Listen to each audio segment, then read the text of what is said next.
اعوذ باللہ من الشیطان الرجیم بسم اللہ الرحمن الرحیم الحمد للہ رب العالمین الصلاۃ والسلام علی محمد وعلی آلہ وسلم۔ انشاءاللہ آج ہم سورہ ہود کے 7ویں رکوع کا مطالعہ کریں گے۔ اس سے پچھلے رکوع میں قوم نوح کی جانشین قوم عاد کا ذکر ہوا تھا۔ اس قوم میں حضرت ہود علیہ السلام مبعوث ہوئے۔ یہ ایک بے مثال قوم تھی، لیکن جب انہوں نے اللہ کریم کی دی ہوئی نعمتوں اور صلاحیتوں کو اپنا کمال قرار دیا، رب کریم کی نشانیوں کی تکذیب کی، اپنے رسولوں کی نافرمانی کی، دنیا کی محبت میں آخرت کو پس پش ڈال دیا، مال و دولت، جو حشمت، خود ستائشی اور تکبر کو اپنا شیوا بنا لیا، تو یہ قوم تباہ کر دی گئی۔ ان کی زیر زمین اور پہاڑوں میں بنائے گئے عمارات بھی کسی کو نہ بچا سکے۔ در حقیقت دولت پرستی وہ فعل ہے جس کی وجہ سے اکثر قومیں عذاب کا شکار ہو جاتی ہیں۔ آئیے مطالعہ قرآن کا آغاز اس دعا کے ساتھ کرتے ہیں کہ اللہ تعالیٰ اپنے حبیب نبی پاک صلی اللہ علیہ وآلہ وسلم کے طفیل ہم سب کو قرآن کریم کا صحیح مفہوم عطا فرمائے۔ سورہ ہود رکوع نمبر 6، جو کہ آیات 61 سے 68 پہ مشتمل ہے۔ بسم اللہ الرحمن الرحیم۔ وَإِلَىٰ ثَمُودَ أَخَاهُمْ صَالِحًا، اور سمود کی طرف ان کے بھائی باند صالح علیہ السلام۔ قَالَ يَا قَوْمِ اعْبُدُوا اللَّهَ مَا لَكُم مِّنْ إِلَٰهٍ غَيْرُهُ، فرمایا اے قوم عبودیت کرو اللہ تعالیٰ کی، نہیں تمہارا کوئی الہ سوائے اس کے۔ وَأَنشَأَكُم مِّنَ الْأَرْضِ وَاسْتَعْمَرَكُم فِيهَا، اسی نے تمہاری نشو و نما کی زمین سے اور اسی نے تمہیں آباد کیا اس میں۔ فَاسْتَغْفِرُوهُ ثُمَّ تُوبُوا إِلَيْهِ، بس استغفار کرو اسی سے، پھر متوجہ رہو اسی کی طرف۔ إِنَّ رَبِّي قَرِيبٌ مُجِیب، بے شک میرا رب قریب ہے، مجیب ہے۔ تو پہلا انڈر لائن لفظ استعمارکم، اور تمہیں بسایا، سیٹلڈ شو، مجیب استجابت کرنے والا، سوال کا مثبت جواب دینے والا، رسپانڈر۔ قوم عاد کے بعد اس زمین پہ جس قوم کو عروج حاصل ہوا وہ قوم سمود ہے۔ محققین کے مطابق یہ قوم حضرت نوح علیہ السلام کے بیٹے سام کی اولاد سے تھی، جو جزیرہ نما عرب کے شمال مغربی علاقے میں، جسے وادی قرا کہا جاتا ہے، آباد ہوئے۔ وادی قرا کا بیشتر علاقہ بہت سرسبز ہے، لیکن آتشفشاں مادے سے لبریز ہے۔ یہ قوم میدانوں میں وسیع و عریض محلات تعمیر کرتی اور پہاڑوں کے گوشوں میں مستحکم قلعے بناتی، جو کہ فن سنگ تراشی کا ایک انتہائی اعلیٰ نمونہ تھے۔ پانی کا بنیادی ذریعہ بارش تھا، لوگ اس کو ذخیرہ کر لیتے۔ قوم کے سرداروں نے پانی کے ذخائر کو اپنے قبضے میں لے رکھا تھا اور کمزور لوگ ان کے دست نگر بن کر رہ گئے تھے۔ اللہ تعالیٰ نے اس قوم میں حضرت صالح علیہ السلام کو مبعوث فرمایا، تو آپ نے انہیں وہی پیغام حق پہنچایا جو ہر نبی نے اپنی قوم کو دیا، کہ اللہ تعالیٰ کی عبودیت کی جائے۔ اسی خالق اور مالک حقیقی نے تمہیں اس جگہ آباد کیا ہے، تمہاری تعداد بڑھائی ہے اور تمہیں ہر طرح کے وسائل زندگی مہیا کیے ہیں۔ اس لیے اس خالق اور مالک حقیقی کے سوا کوئی بھی لائق بندگی نہیں ہے۔ تم جن برائیوں میں مبتلا ہو چکے ہو، اس کے مضر اثرات سے بچنے کا صرف ایک ہی طریقہ ہے، کہ تم استغفار کرو، یعنی اللہ تعالیٰ سے سامان مغفرت طلب کرو، اور پھر ہر طرف سے منہ موڑ کے صرف اسی کی طرف متوجہ ہو جاؤ، اور یوں تم اس کی رحمت کے سائے میں آ جاؤ گے۔ تمہارا خالق اور مالک تم سے کچھ دور نہیں، وہ ہر پکارنے والے کی پکار کو سنتا ہے اور اس کا جواب دیتا ہے۔ سورہ بقرہ آیت نمبر 186 میں ارشاد ہے، اور جب آپ سے پوچھیں میرے بندے میرے بارے میں، بے شک میں قریب ہوں، جواب دیتا ہوں پکارنے والے کی پکار کا جب وہ مجھے پکارتا ہے۔ بس چاہیے کہ وہ استجابت کرے میری اور مجھ پہ یقین رکھیں تاکہ رائے راست والے ہو جائیں۔ قالوا یا صالح قد كنت فینا مرجوا قبل هذا، انہوں نے کہا اے صالح علیہ السلام، تحقیق آپ سے ہم بڑی امیدیں لگائے ہوئے تھے اس سے پہلے۔ اتنہانا ان نعبد ما یعبد آباؤنا، کیا آپ ہمیں منع کرتے ہیں کہ ہم بندگی کریں جن کی بندگی کرتے رہے ہمارے آباء و اجداد؟ وَإِنَّنَا لَفِي شَكٍّ مِّمَّا تَدْعُونَا إِلَيْهِ مُرِيبٍ، اور بے شک ہمیں اضطراب انگیز شک ہے اس سے جس کی طرف آپ ہمیں دعوت دے رہے ہیں۔ مرجوا، جس شخص سے بہت سی توقعات وابستہ ہوں۔ The one in whom hope was placed۔ قوم نے پیغام حق پہ غور و فکر کی بجائے طرح طرح کے اعتراضات جڑ دیے اور کہنے لگے آپ ہماری قوم کے وہ فرد ہیں جن سے ہم نے بہت سی توقعات وابستہ کر رکھی تھی کہ آپ ہماری قوم کا نام روشن کریں گے، لیکن اب آپ نے ایسی باتیں کرنا شروع کر دی ہیں جن کی وجہ سے ہماری تمام امیدیں خاک میں مل گئی، اور آپ ہم سے یہ کہہ رہے ہیں کہ ہم ان چیزوں کی پرستش کرنا چھوڑ دیں جن کی پرستش ہمارے آباء و اجداد کرتے چلے آ رہے ہیں۔ اب آپ خود ہی سوچیں کہ آپ ہم سے کیا کہہ رہے ہیں؟ ہمیں تو آپ کی بات کی صداقت پہ ہی شبہ ہے، جس کی وجہ سے ہمارے دلوں میں اضطراب انگیز شک پیدا ہو گیا ہے، کیونکہ یہ بات ہمارے اسلاف کے مسلک کے ہی خلاف ہے۔ حقیقت یہ ہے کہ جب بھی لوگوں کے سامنے پیغام حق پیش کیا جاتا ہے تو ان کے پاس اپنے غلط روش کی دلیل آباء و اجداد کی طرز ہوتی ہے۔ سورہ بقرہ آیت نمبر 170 میں آباء و اجداد کی اندھی تقلید کے بارے میں ارشاد ہے، جب کہا جاتا ہے ان کو اتباع کرو جو نازل فرمایا ہے اللہ تعالیٰ نے، وہ کہتے ہیں بلکہ ہم اتباع کریں گے جس پہ ہم نے پایا اپنے آباء و اجداد کو۔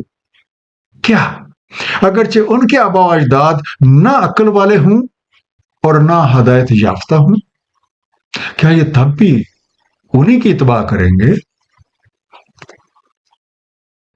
قال یا قوم ارأیتم ان کنت علی بینۃ من ربی وآتانی منہ رحمہ، فرمایا اے قوم بھلا دیکھو تو اگر میں ہوا ایک دلیل روشن پہ اپنے رب کی طرف سے اور دی ہو اس نے مجھے اپنی رحمت، فَمَن يَنصُرُنِي مِنَ اللَّهِ إِنْ عَصَيْتُ، تو کون نصرت کرے گا میری اللہ تعالیٰ کے حضور اگر میں نے نافرمانی کر لی اس کی؟ فَمَا تَزِيدُونَنِي غَيْرَ تَخْسِيرٍ، سو تم نہیں زیادہ کر رہے میرا سوائے خسارے کے۔ تخسیر گھاٹے میں رکھا، نقصان دینا، کاز لاس۔ قوم کی باتوں کے جواب میں حضرت صالح علیہ السلام نے فرمایا اے میری قوم تھوڑا سا غور و فکر تو کرو کہ اگر میں اللہ تعالیٰ کی طرف سے نازل کردہ وحی کی روشنی میں ایک رائے روشن پہ چل رہا ہوں اور اس نے کمال مہربانی سے مجھے اپنی رحمت سے نواز رکھا ہے، اب اگر تمہارے کہنے میں آ کے میں نافرمانیاں کرنے لگ جاؤں تو مجھے اللہ تعالیٰ کی پکڑ سے کون بچائے گا؟ تم جو کچھ مجھ سے چاہتے ہو اس سے تم میرا بھلا نہیں بلکہ نقصان کا باعث بن جاؤ گے۔ وَيَا قَوْمِ هَٰذِهِ نَاقَةُ اللَّهِ لَكُمْ آیَةٌ، اے قوم یہ اللہ تعالیٰ کی ناکہ ہے تمہارے لیے ایک نشانی.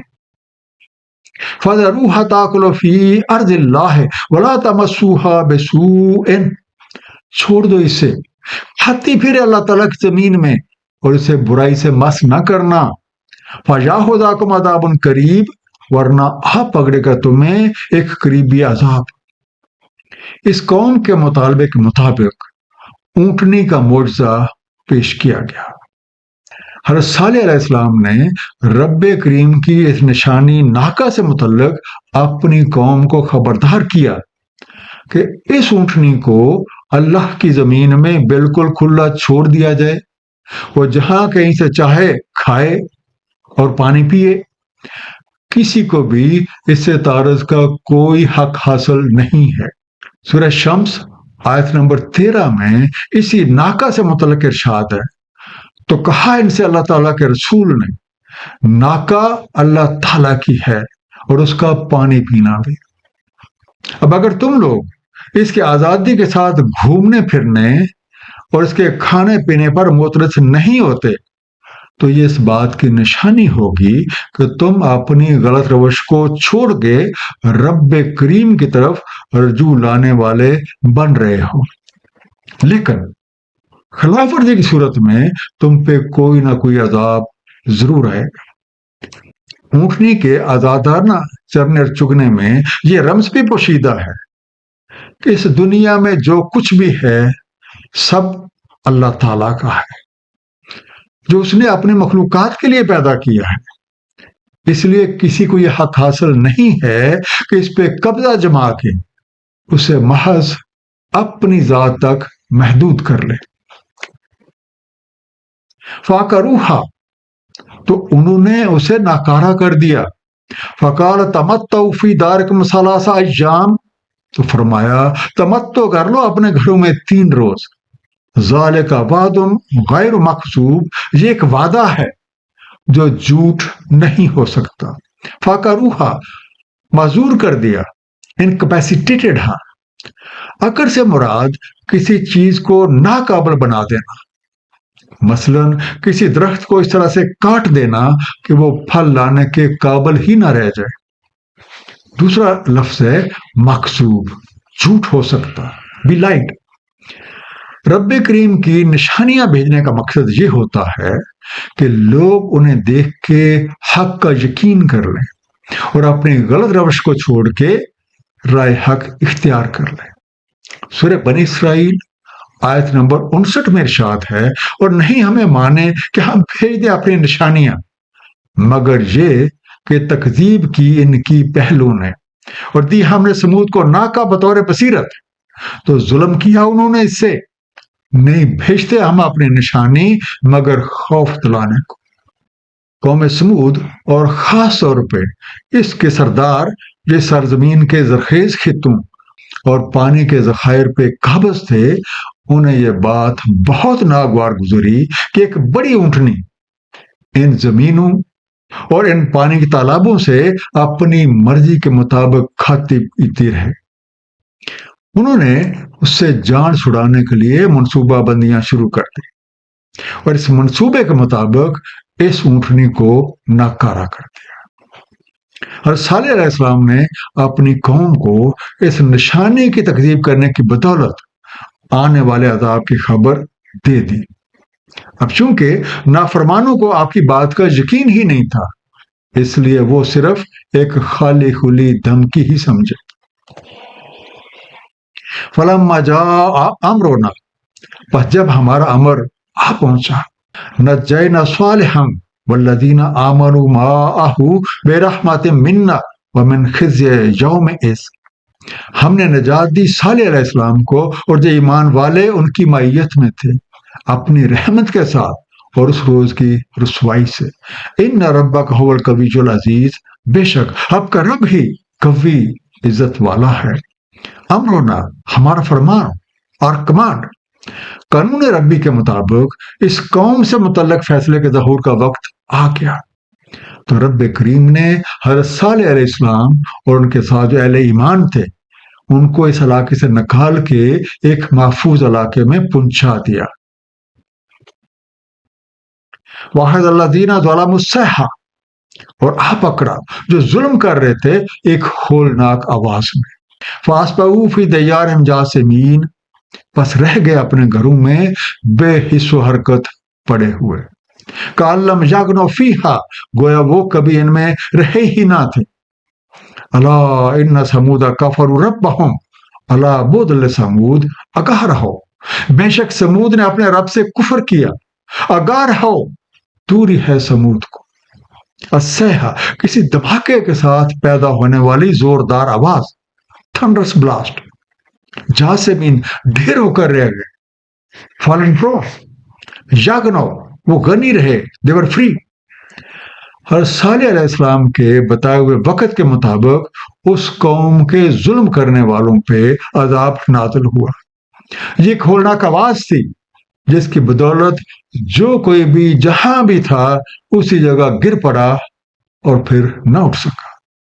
سورہ اعراف میں اس عذاب سے متعلق ارشاد ہے، پس آ پکڑا انہیں ایک زوردار زلزلے نے، پس رہ گئے اپنے گھروں میں بے حس و حرکت پڑے ہوئے. سخت زلزلے اور اس سے پیدا ہونے والی دھماکے دار آواز نے ان تمام لوگوں کو ہلاک کر دیا جنہوں نے حضرت صالح علیہ السلام کی دعوت حق سے انکار کیا تھا اور اس کی مخالفت کی تھی.